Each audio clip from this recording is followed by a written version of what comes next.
자, 이제 또 개장 준비 들어가야 되겠습니다. 네. 조금 네, 좀 찌근하죠? 덥네요. 예. 네, 스튜디오에 조명도 강하고 네. 오늘 날씨가 또 비 예보가 있어서 비예보가 또 네, 있죠. 좀 또 비 온다 그러네. 그죠? 이제 뭐 장마가 시작된 건가요? 이게? 조금 당겨졌어요. 네. 그래서 자, 그래서 이렇게 준비하려면 뭘로 가야 돼요? 예, 시장은 좀 원초적인, 좀 현실적인 고민 좀 말씀드리고 싶어서 네. 제목은 이제 바꿔 타느냐, 버티느냐. 그러니까 아까 말씀을 해주셨던 이제 뭐 대명 소조 시즌 같이 이런 막 치고 나가는 아직까지 뭔가 증명된 건 없지만 이런 수요의 병목 현상을 기대하면서 막 치고 나가는 이런 소비 관련된 종목들을 늦었지만 뒤따라 갈 것이냐, 아니면 지금 아직도 BBIG의 비중이 높은 개인들이 이거를 좀 버텨보느냐, 여기에 따른 좀 현실적인 고민을 좀 해서 좀 말씀을 좀 드리고자 하고요. 네. 움직이는 종목을 이제 뒤쫓기에는 좀 너무 많이 올랐죠. 아까 말씀드린 대로 이제 이 기관들이 수익률 기관들도 지금 이제 없는 살림이다 보니까 이제 있는 자산으로 수익률 게임을 하다 보니까 잘 손을 안 대는 쪽에서 엄청나게 좀 이제 드라이브를 걸어서 좀 상승을 좀 하다 보니까 뭐 올라가는 종목들을 쫓아가기에는 굉장히 좀 부담스러운 그런 상황이고 네. 그냥 가만히 또 보유하고 있지 않으니까 지금 BBIG가 지금 다 그러고 있거든요. 배터리도 그렇고 바이오도 그렇고 뭐 인터넷 업종도 공매도를 좀 맡고 있고 게임 업종도 그렇고 그렇다 보니까 좀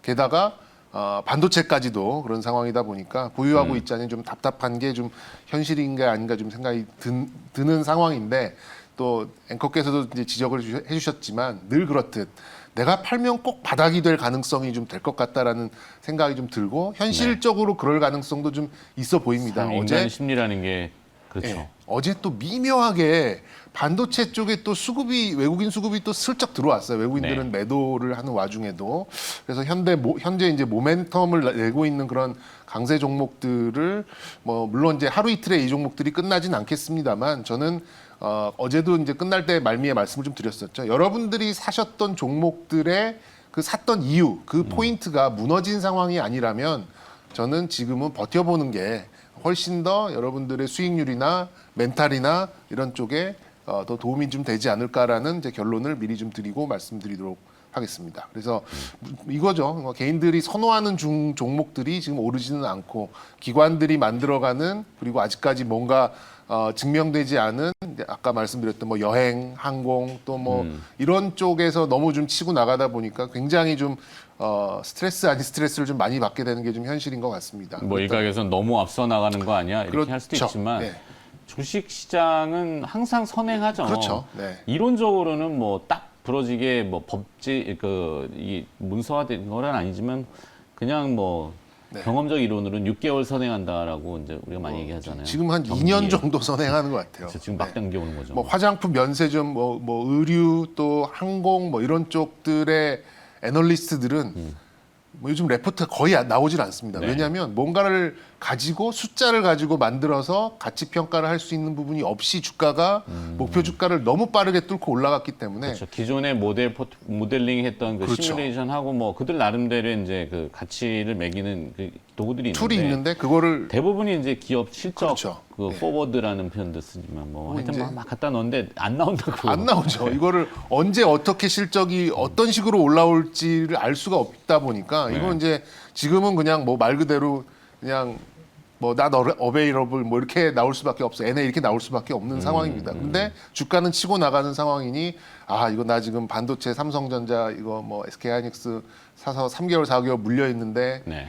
이거 팔고 그냥 저쪽 여행주 사볼까 이런 생각이 안 들 수가 없다고요. 개인들이. 사람인데 네. 흔들리죠. 근데 저는 그럴 필요는 없다라는 생각을 좀 다시 한번 좀 강조드리고 싶고 이 종목들은 틈새 시장을 만들 수는 있습니다만 시장의 주도주가 될 수는 없어요. 왜냐하면 시가총액이 작기 때문에 이제 그런 부분이고 제가 보기에는 그냥 지금 현재 강세가 나오는 것 중에서는 건설과 건자재 정도가 한 1년 정도의 메가 트렌드를 가지고 좀 장수를 할 가능성이 좀 있어 보이고 지금 이 종목들은 아이러니하게도 실적이 나오는 그런 상황이 오히려 좀 더 안 좋은 상황으로 갈 가능성이 높습니다. 그렇다 보니까 지금 여러분들이 가지고 또 좀 스트레스를 받고 수익률적으로도 마이너스 한 20-30%좀 깨져 있는 종목들이 있다 한들 지금 이거를 그냥 와장창 팔아버리고 저렇게 올라가 있는 종목을 쫓아가시기보다는 조금 유지하시는 게 좀 좋지 않을까라는 좀 생각이 들고요. 어제 좀 미묘한 그런 좀 분위기가 좀 생성이 됐던 게 뭐냐면 삼성전자에 대한 외국인들의 순매수 플러스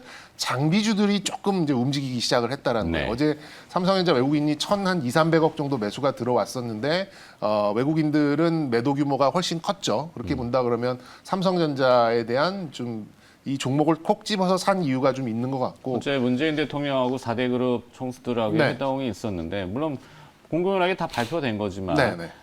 반도체 같은 경우는 이제 총수의 부재로 인한 대규모 투자의 어려움, 그렇죠. 뭐 문재인 대통령도 잘 알고 있다 그러고 여론적인 분위기도 그것에 대한 해결을 조금 명확히 원하는 네, 분위기가 올라오니까 공공연하게 이제 8.15 사면에 대한 얘기들이 나오고 있습니다. 맞습니다. 뭐 그건 이제 외국인들도 지들도 인간인지라 보고선 다 알겠죠. 그렇죠. 예. 그런 부분이 조금 이제 펀더멘털 외적으로 좀 작용한 부분이 좀 있는 것 같아요. 그러다 보니까 약간 어제 전공정 종목들이 좀 슬쩍 움직이는 수급이 좀 들어왔고 네. 그렇게 본다면 좀 미묘하게 분위기가 반도체 쪽에서 좀 바꿔져 간다면 기존에 이제 움직이지 못했던 주도주들 쪽, 그러니까 주도들이 아닌 이제 틈새 종목들이 이제 조금 강세가 좀 나왔었는데 이제는 좀 이제 숨을 죽였었던 쪽에서 좀 반전의 포인트가 나올 수도 있는 그런 좀 미묘한 분위기가 좀 있어서 제가 보기에는 이 종목들을 버리고 지금 올라가는 종목을 쫓아가는 것보다는 조금 유지하시는 게 좋지 않을까라는 생각이 들고요. 네.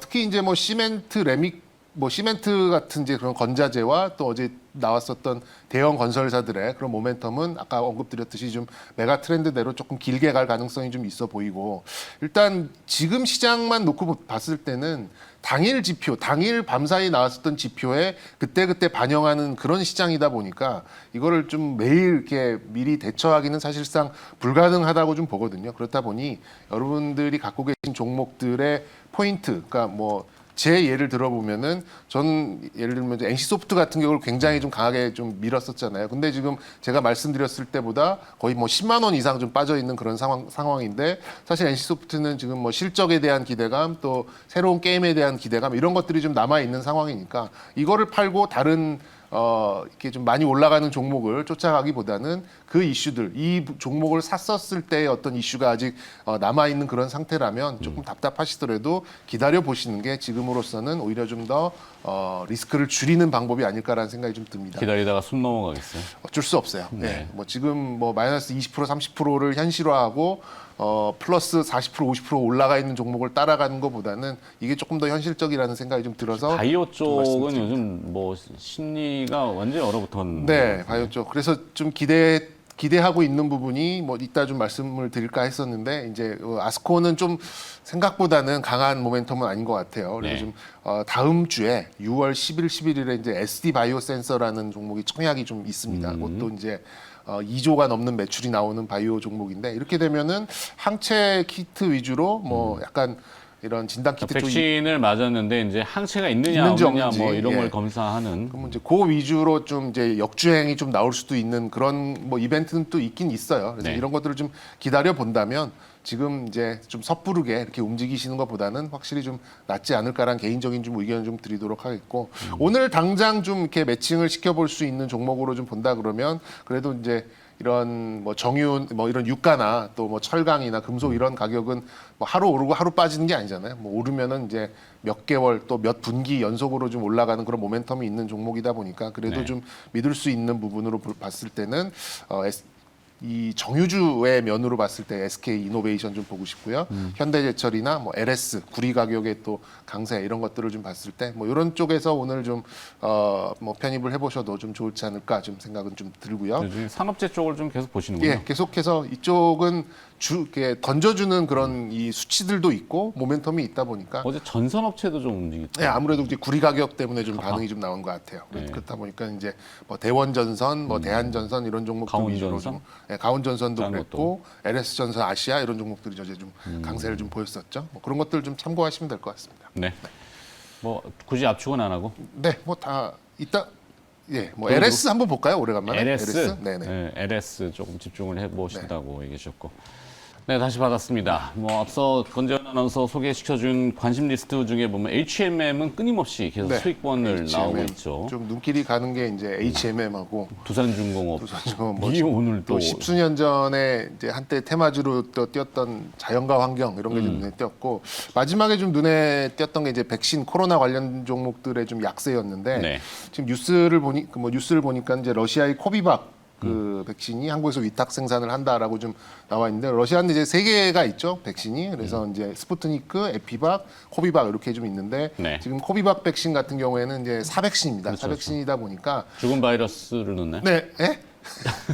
아, 죽은 바이러스가 아니라 뭐지 그 약화된. 네, 그렇다 알았어. 보니까는 이제 효과는 조금 떨어집니다만 그만큼 부작용이 좀 적은 특징을 좀 가지고 있죠. 아스트라제네카랑 좀 비슷하다고 좀 보시면 될 것 같습니다. 그렇다 네. 보니 이제 기존 백신 업체들 생산을 어디서 할 것인가를 보면은 이제 사백신을 생산했었던 회사들이 조금 유력하게 볼 수 있는데 이건 뭐 저 100% 개인적인 추측입니다만 뭐 좀 녹십자도 좀 가능성이 좀 있지 않을까 좀 생각이 좀 들고요. 네. 그리고 밤사이 보면은 노바백스의 주가가 한 17%, 18% 정도 떴습니다. 그렇다 보면은 이제 관련성이 있는 SK 바이오사이언스가 관심을 좀 가질 것 같은데 또 이제 6월 말일날 임상 3상에 대한 승인 뭐 이런 것들이 또 놓여 있거든요. 그럼 뭐 이런 이슈가 있으면은 이제 아까 말씀 주셨듯이 이제 바이오들이 너무 지금 뭐 이렇게 좀 움츠려져 있는데 이런 좀 이슈들이 있는 종목들 개별적으로는 좀 뭔가 있을 수 있는 가능성이 놓여 있으니까요. 좀 참고를 하시면 좀 좋을 것 같고